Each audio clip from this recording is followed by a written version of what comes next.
I really liked that last segment you said, and the idea that once you feel that great about it, it'll just come anyway. It's almost a moot point because you're already feeling so good. You don't need that thing to manifest in order to feel that way. It just does. Interesting, isn't it? Yeah. I want this because I think I'll feel better.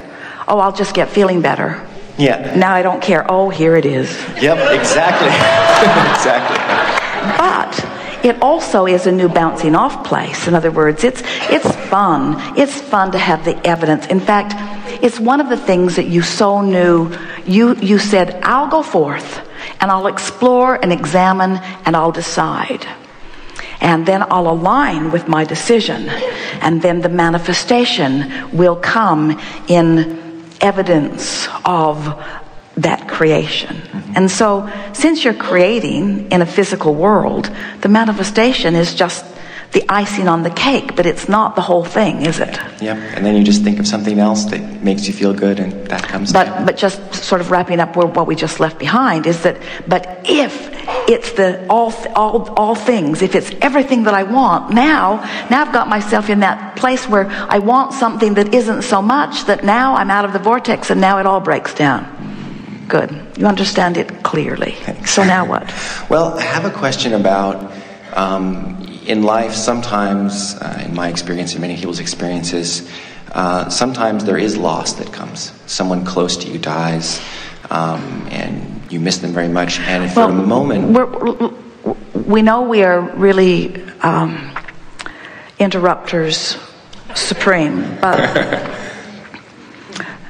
let's change the word to loss to perceived loss. Okay. I would.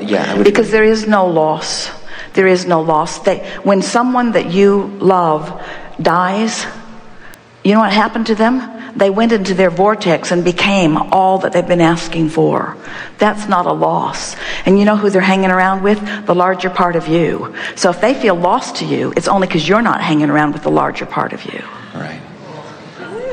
Okay, so let's call it a perceived loss then. And so let's call it a stupid perceived loss. Let's call it an unnecessary, ridiculous perception of loss that doesn't really exist. Let's call it what it is. Okay. It could be, yes, because they are turning into something wonderful and magnificent, but it may be more difficult to talk to them or, given you are arguing for your limitations again. In other words, you can't listen to a radio station that you're not tuned to either, but you don't call it loss. Right. We don't see you in your car with your head on your steering wheel sobbing. What's wrong? I can't find 101. It's gone. I'm getting some other station. You just tune the dial and it's right there, right there. Okay. So maybe this, I'm not sure if this question will make sense, but I'm going to ask it anyway.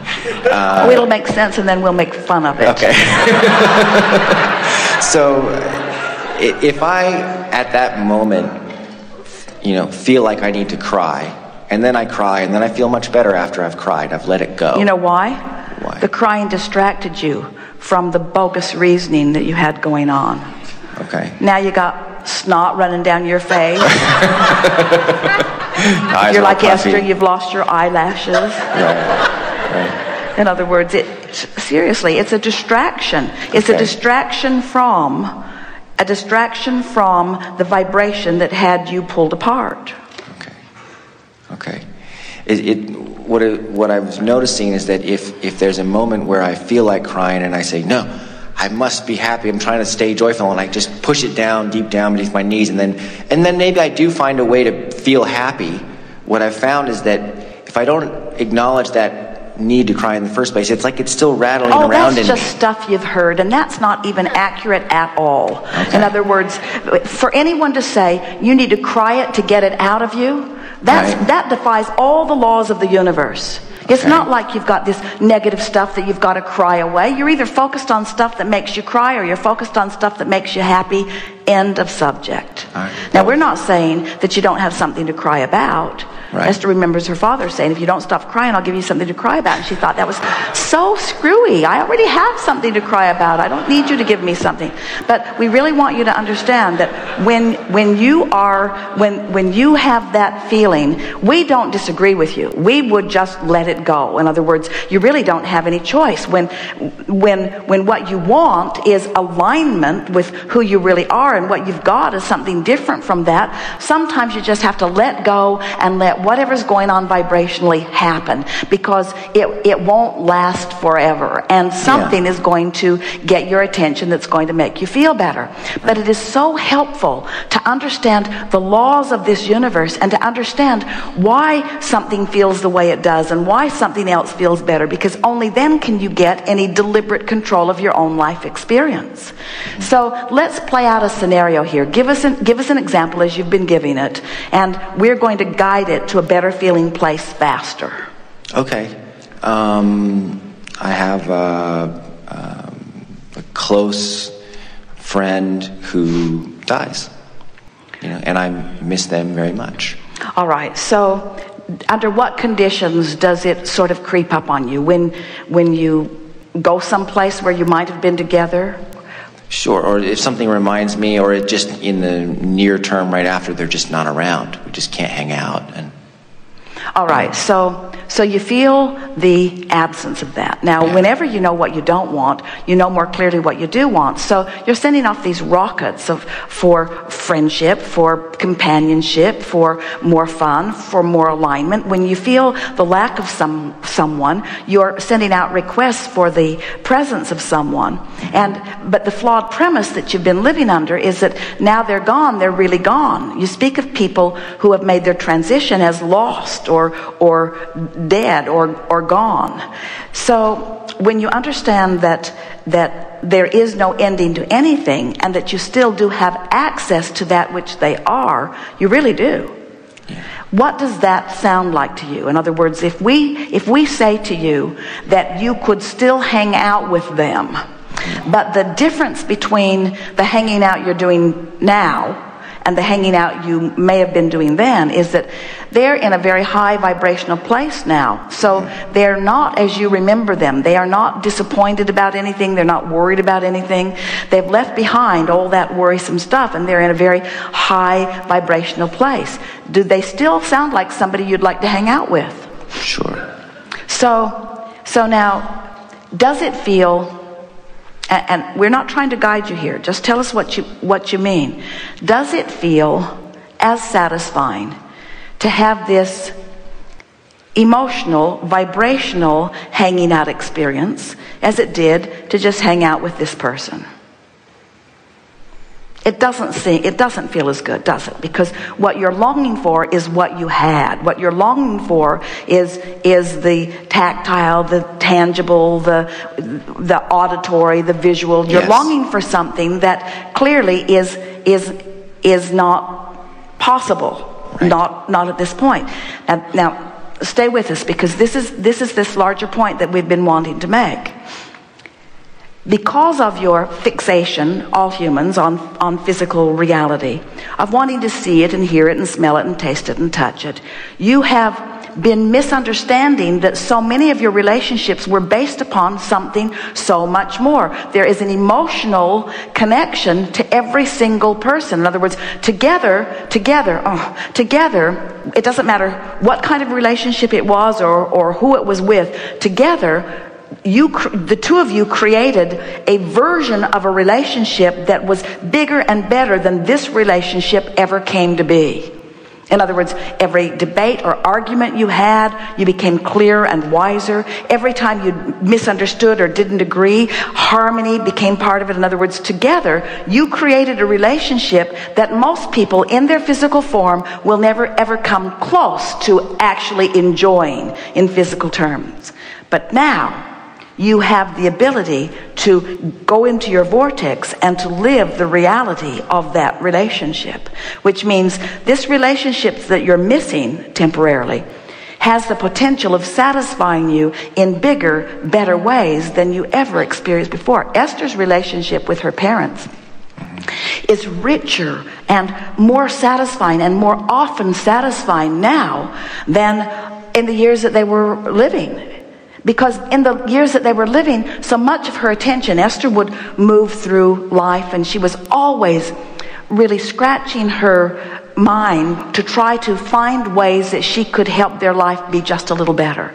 And everything that she tried never really made their life any better, because their life was what they were creating it to be, and Esther really didn't have that kind of creative control in their life.